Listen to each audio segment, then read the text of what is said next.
పరమరం ఎక్స్పర్ట్ల ఛానల్కి స్వాగతం. ఈ ఛానల్లో మనం భార్యాభర్తల మధ్య అనేక వివాదాలు ఎలా ఉంటున్నాయి, ఆ వివాదాలకి లీగల్గా ఏ రంగం ఉంది అంటే వాడి గొడవలు వెనకాల ఎంతో లీగల్ ఇష్యూస్ ఉన్నాయి. అంచేత వాటిని ఎలాగే ఏమిటి వీటిని తెలుసుకొని చూస్తున్నాం. అంచేత చట్టపరమైన ఎడబాటు, విడాకులు లేకుండా విడిపోవడం. మామూలుగా అయితే భార్యాభర్తలు ఎలా విడిపోతారండి? కోర్టు పరంగా విడాకులు వస్తాయి, విడాకులు ఒకరు విడిపోతారు. అలా కాకుండా చట్టపరంగా ఎడబాటు, మీరిద్దరు విడివిడిగా ఉండొచ్చు. వాళ్ళు వివాహ దంపతులే, వాళ్ళిద్దరూ మొగుడు పెళ్ళాలుగానే ఉంటారు. విచిత్రం చూడండి, వాళ్ళిద్దరు పేరుకి మొగుడు పెళ్ళాలే కానీ కలిసి ఉండరు. దాని చట్టం అంగీకరిస్తుంది. కొన్ని విషయాలు అవి తెలుసుకున్నాం. ఎంతకుంది కదా, ఇద్దరు భార్యాభర్తలే అలా ఉండే భార్యాభర్తలుగా ఉంటే చూసే లోకానికి వాళ్ళిద్దరు భార్యాభర్తలే, లీగల్గా వాళ్ళిద్దరు భార్యాభర్తలే కానీ ఇద్దరు ఒక్క చోట ఉండరు, కలిసి ఉండరు. ఇద్దరు భార్యలు లీగల్గా విషయాన్ని కూడా ఏ రకంగా ఆస్తుల విషయాల్లో కానీ అన్ని వారసత్వం విషయంలో కానీ అన్ని రకాల హక్కులు ఉంటాయి కానీ కలిసి ఉండరు. దీనికి లీగల్గా చట్టపరమైన ఎడబాటు, చట్టపరంగా వాళ్ళిద్దరు విడిగా ఉండడానికి చట్టం అంగీకరిస్తుంది. లీగల్గా వైఫ్ అండ్ హస్బెండే కానీ చట్టం వాళ్ళిద్దరు విడిగా ఉండడానికి అంగీకరిస్తుంది. ఆ విషయం గురించి వాళ్ళు తెలుసుకుంది. మనం వివాహాన్ని రద్దు చేయకుండానే కలిసి ఉండని దంపతుల్లో ఒకరు కోర్టులో విడి జీవితాన్ని అంటే జ్యుడిషియల్ సెపరేషన్ అంటారు. ఇది ఏమంటారు? జ్యుడిషియల్ సెపరేషన్ అంటే చట్టపరమైన ఎడబాటు అన్నమాట. కోరుతూ దరఖాస్తు పెట్టుకోవచ్చు. మేమిద్దరం భార్యాభర్తగానే ఉంటామండి కానీ మాకు మాత్రం విడిగా ఉండడానికి కావచ్చని ఆ రంగం పెళ్ళి రద్దు చేయకూడదు. ఇద్దరిలో ఒకళ్ళు అలా చేసుకోవచ్చు. మీ ఇద్దరు వేరుగానే ఉంటాం, వేరువేరుగా ఉంటాం, కలిసి ఉండడం, సెక్స్లో పాల్గొం. పైకి మాత్రం లోకానికి సంఘానికి మీ ఇద్దరం భార్యాభర్తలు ఉంటాం, లీగల్గా మా మధ్య అన్నీ ఉంటాయి. దీనికి చట్టం అంగీకరిస్తుంది. ఆ రంగం ఉండడానికి చట్టం అంగీకారం అన్నమాట. జ్యుడిషియల్ సెపరేషన్ చట్టపరమైన ఎడబాటు లేదా విడి జీవనానికి కోర్టు ఆదేశించు లేదా దంపతులు ఇద్దరు విడిగా ఉండటానికి అంగీకారం కుదుర్చుకోవచ్చు కూడా. ఒప్పందం ద్వారా కానీ కోర్టు డిగ్రీ ద్వారా విడి జీవనం సాగిస్తున్న కాలంలో వాళ్ళిద్దరూ కలిసి ఉండే బాధ్యతలు ఉంటాయి. పరస్పరం వైవాహిక జీవనంలో ఉండే విధులు, కాపుర హక్కులు తాత్కాలికంగా రద్దు అవుతాయి. మామూలుగా సెక్స్ విషయంలో రద్దు అవుతాయి కానీ అన్నీ ఉంటాయి. కానీ వివాహం బంధం మిగిలి ఉంటుంది. వారిని భార్యాభర్తలుగానే పరిగణిస్తారు. ఈ కాలంలో ఎవరైనా పునర్వివాహం చేసుకుంటే విడిపోయి చట్టపరంగా విడిగా ఉండడానికి కోర్టు అంగీకరించింది. కానీ ఎవరైనా పెళ్లి చేస్తున్నారు అనుకోండి, విడివిడిగా ఉంటున్నాం కదా అని పెళ్లి చేస్తున్నారు అనుకోండి, ఒక భర్త ఒక అమ్మాయిని కానీ లేదా భార్య ఒక ఆయన్ని కానీ పెళ్లి చేస్తున్నారు అనుకోండి, ఎవరైనా వివాహం చేసుకుంటే ఐపీసీ కింద ఇది రెండో పెళ్లి నేరం అవుతుంది. మేము ఎలా వేరువేరుగా ఉంటున్నాం కదా, చట్టం ఒప్పుకుందిగా వేరే మేము ఇంకో పెళ్లి చేసుకుంటాం, ఇంకోటితో ఉంటాం, సెక్స్ పరంగా మేము ఇంకోటితో ఉంటాం. ఇక ఎవరిది నా భర్త ఉంటే వేరే ఇంకోటితో ఉంటాను అంటే మనకు కుదరదు. అది మాత్రం నేరం అవుతుంది. నువ్వు నోరు మూసుకు ఉండాల్సిందే, కలవడానికి వెళ్ళేది, ఇంకెవరితో ఉండడానికి వెళ్ళేది, అది మాత్రం పనికి రాదు. ఒకరు మరణిస్తే మరొక మాత్రం వాళ్ళు ఒక ఆస్తి వారసులు అవుతారు. ఇప్పుడు ఒక భర్త దాంట్లో భార్యాభర్తలు ఉన్నారు, అలా ఉంటారు, సంవత్సరాలు ఉండొచ్చు.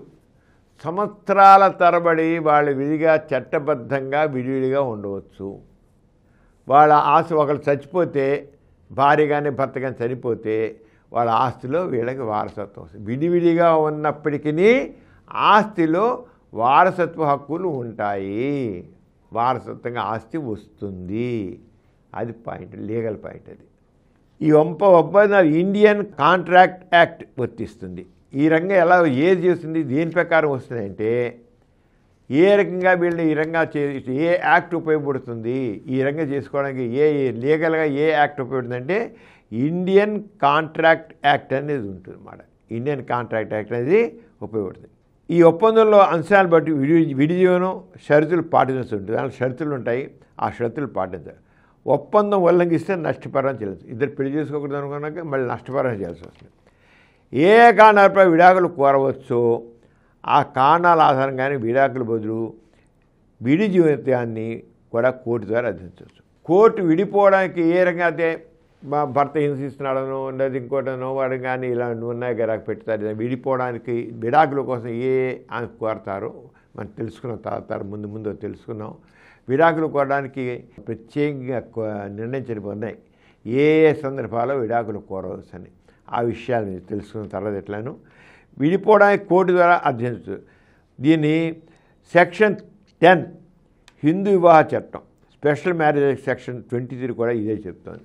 ఇప్పుడు మనం ఒకదాని ప్రకారంగా కుదురుతుంది, ఒక ఇండియన్ కాంట్రాక్ట్ యాక్ట్ అనే దాని ప్రకారంగా వాళ్ళు విడిగా ఉండొచ్చు, లేదా అంటే విడిగా వివాహ బంధం ఉంటుంది కానీ ఇది లీగల్గా వైఫ్ అండ్ హస్బెండే కానీ దూరంగా ఉంటారు.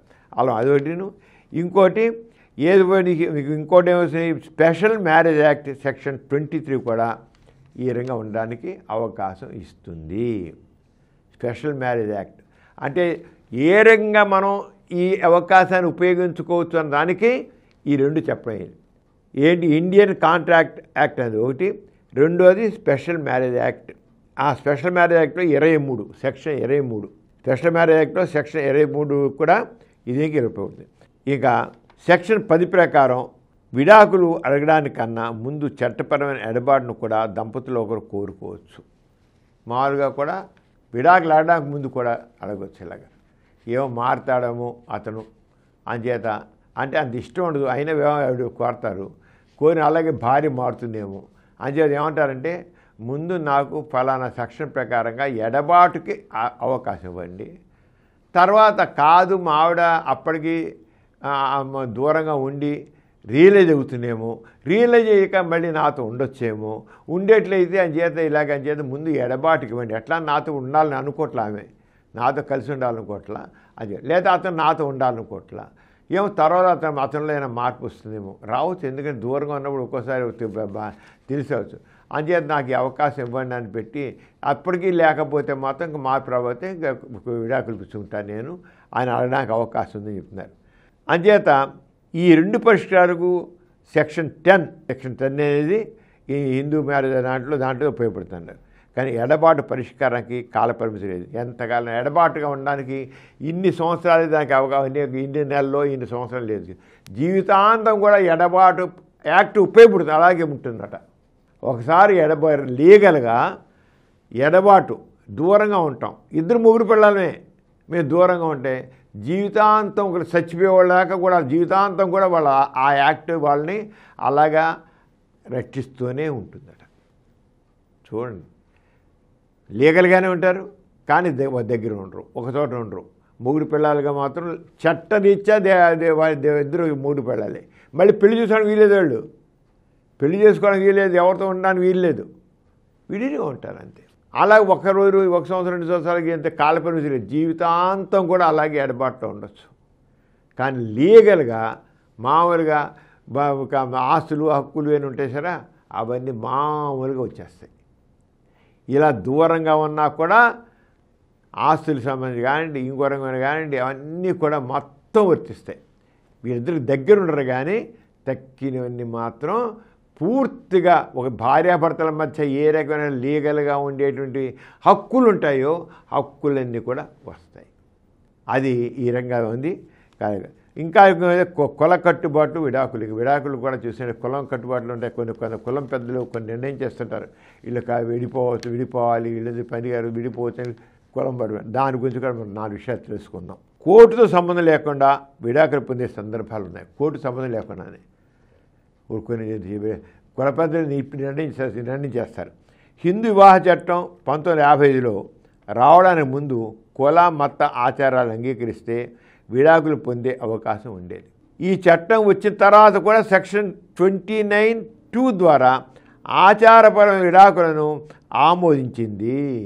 ఈ హిందూ వివాహ చట్ట 1955లో వచ్చిన దానికి ముందు కుల పెద్దలు నిర్ణయం చేశాడు. ఇప్పుడు వచ్చాక కూడా కుల పెద్దలు నిర్ణయం చేసి దాని ప్రకారంగా విడిపోయేది చేయడం అనేది ఉంది. దానికి ఏంటి, ఇది చట్టం తరపున తర్వాత కూడా సెక్షన్ 29(2) ద్వారా ఆచారపరమైన విడాకులు ఆమోదించింది. కింది కులాలకు చెందిన కుటుంబాల్లో కుల కట్టుబాటును అనుసరించి విడాకులు ఇచ్చే వీరుంది. అయితే కట్టుబాటు కులానికి మారుతూ ఉంటుంది. ఒక్కొక్క కట్టుబాటు ఒక్కొక్క కులానికి ఒకటిలాగా ఉండదు. మొత్తం హిందువులందరికీ వర్తించే సంప్రదాయం విడాకుల ఆచారం ఏదీ లేదు. గ్రామ పంచాయతీ కానీ కుల పంచాయతీ కానీ త్యాగపత్రం లేదా ఫర్కత్నామా ద్వారా విడాకులు ఇవ్వవచ్చు. అయితే ఏ ఆచారంలోనైనా ఎదుటిపక్షం అంగీకారం లేకుండా విడాకులు ఇవ్వడానికి వీల్లేదు. ఒక కుల పెద్ద రెండోవాడు ఒప్పుకోకపోతే ఇవ్వడానికి వీలేదండి. రెండోవాడు మాత్రం తప్పకుండా రెండోవాడు ఒప్పుకుంటేనే అవుతుంది. ఒప్పుకోకుండా మాత్రం నేను ఒప్పుకోను అని ఆ అబ్బాయిని అనుకోండి, నువ్వు కుల పెద్ద ఏమీ చేయలేడు. అమ్మాయితో నేను కాపురం చేస్తా, నేను నాకు అమ్మాయి కావాలంటే కుల పెద్ద లేదు నువ్వు విడిపోవాల్సిందే, ఈ పెళ్లి రద్దు అనడానికి కూడా వీలేదు. అది చూసుకోండి, అది అంగంగా లీగల్గా మాత్రం ఉంది. కుల పెద్దని చూస్తున్నాను, నువ్వు ఇష్టపడకపోయినా సరే ఆ అమ్మాయి నీతో ఉండదయ్యా, నీ వివాహం రద్దు అనడానికి వీలు లేదు. జాట్స్లో పెళ్లి రద్దు చేసిన అధికారం భర్తకు ఉంది. జాట్స్లో మాత్రం ప్రత్యేకంగా భర్తే, ఆ కులంలో మాత్రం భర్త నాకు వద్దంటే ఇంకా అయిపోయింది, నాదని లేదు. మరి కులాల్లో భర్త గారు భార్యను వదిలేసి మరుక్షణం వివాహం రద్దు అవుతుంది. భార్యను వదిలేయగానే వివాహం రద్దు. ఈ విధంగా సులువు వివాహాలు రద్దు చేసుకోవాలని అనుమతిస్తే మహిళలకు అన్యాయం జరిగే అవకాశాలు ఎక్కువ. ఇది అంత తేలిగ్గా భార్యను వదిలేసేయడమో లేదా భర్తను వదిలేసి ఉంటే మాత్రం ముఖ్యంగా జరిగేది ఎక్కడంటే మూడే వదిలేస్తానంటాడు. ఆడవాళ్ళు చాలా ఇబ్బందులు పాలవుతారు. చాలా సులువుగా నాకు ఈ భార్య వద్దు అంటే, ఈ రోజులైతే భార్యలు కూడా నాకు ఈ 3 వద్దని వేస్తున్నారు కూడా, చాలా తేలిగ్గా వేస్తున్నారు. నేను అతనితో ఉన్న ఇతను పనికిరాడు, ఇలాంటి వాడు అలాంటి వాడు అన్నారు. అలా అంచేత కానీ భర్త మాత్రం నేను ఉండను, నాకు భార్య వద్దు అంటే తేలిగ్గా మాత్రం ఇక ఏ చట్టం కూడా ఒప్పుకోదు. అంచేత హిందూ వివాహ చట్టంలో కుల కట్టుబాటు పేరు మీద గృహిణులు అన్యాయానికి గురి చేసే ఎటువంటి నియమాలు కొనసాగించడం న్యాయం కాదు. మరికొన్ని కులాల్లో భారీ శీలాన్ని అనుమానించి వివాహం రద్దు చేసుకునే అవకాశాలు ఉన్నాయి. శీలం మీద మాత్రం కొన్ని కులాలన్నింటిలో కాదు. ఈ శీలం మంచిది కాదు, తిరుగుబోతు అని చెప్పి కొన్ని కులాల్లో దాని మీద ఆ క్లాజ్ మీద చేయడం. కానీ ఇది నేనే తిరగలేదు, నాకేంటి ఊరికి ఆయన నిందేస్తున్నాను నా మీద ఆయన అందనుకోండి. కొన్ని కులాల్లో 3 ఇవి నన్ను ఉండగా ఇంకోటితో ఉంటుంది, అంచేత నేను ఏరుకోను, నాకు భార్య వద్దు అంటే విడాకులు ఇచ్చేస్తుంటారు. కానీ ఇది పనికిరాదు. భార్య మతం మారిందనో భర్తకి వేలచ్చు. కొన్ని కులాల్లో ఉంది రంగా. కేరళ, ట్రావెంకూర్, కొచ్చిన్ రాష్ట్రంలో పరస్పర అంగీకారంపైన విడిపోయేందుకు మర్మొక్కుతాయం అలీతంతాన్ చట్టాలు అవకాశం కల్పిస్తున్నాయి. ఉన్నాయి ఇప్పటికీ. ఇంత ఇదిగా చేసినప్పుడు కూడా తేలిగ్గా భార్యని భర్త వదిలేస్తున్నాడు కులం కట్టుబాట్లని, ఆ కులంలో నియమం అని. మా కులంలో అమ్మాయి పనికిరాదు వదిలేస్తా అంటే ఒప్పేసుకోవాలట. అలాగే భార్య క్షీరం కోల్పోయింది, అది ఎవరితో ఉందంటే. కానీ అంత తేలిగ్గా మామూలుగా మాత్రం ఈ కోర్టు రీత్యా ఎవరు భార్య ఇంకోతం ఉంది చెప్పి అంత తేలిగ్గా ఎక్కడ ప్రూవ్ అవ్వవి. అంచేత దాంతో ఏంటిపోతుందంటే ఏ నిలవు, శీలం మీద వాళ్ళు పెట్టినవి ఏవి నిలవవు. ఆ రంగా కాకుండా కుదరదు. అది ఈ రంగా మనం ఈ కులం ఈ భార్యాభర్తల మధ్య రిలేషన్స్లో లీగల్గా ఇష్యూస్ ఎలా ఉన్నాయి, ఏ రంగా ఇబ్బందులు వస్తున్నాయి, ఎక్కడెక్కడ ఎంతవరకు అవకాశాలు ఉన్నాయి అనేది మనతో తెలుసుకుందాం. వచ్చే ఎపిసోడ్లో మనం విడాకుల కారణాలు ఏ రంగా పేర్కొనాలి, ప్రత్యేకంగా కొన్ని కారణాలు స్పష్టంగా పేర్కొన్నారు. ఆ కారణాల గురించి వాటి గురించి వచ్చే ఎపిసోడ్లో తెలుసుకుందాం. అంత సెలవు మరి, నమస్కారం. ఈ కార్యక్రమం మీకు ఎంతో నచ్చింది కదా. ఇటువంటి మరిన్ని వీడియోల కోసం అనతి కాలంలోనే 20 కోట్ల వ్యూస్ సాధించిన సమరం ఛానల్ సమర్పించు సమరం ఎక్స్పర్ట్ల ఛానల్కు సబ్స్క్రైబ్ చేయండి, లైక్ చేయండి, మీ ఫ్రెండ్స్కి షేర్ చేయండి. అలాగే ప్రక్కనున్న గంట సింబల్ని ప్రెస్ చేయడం మర్చిపోకండి.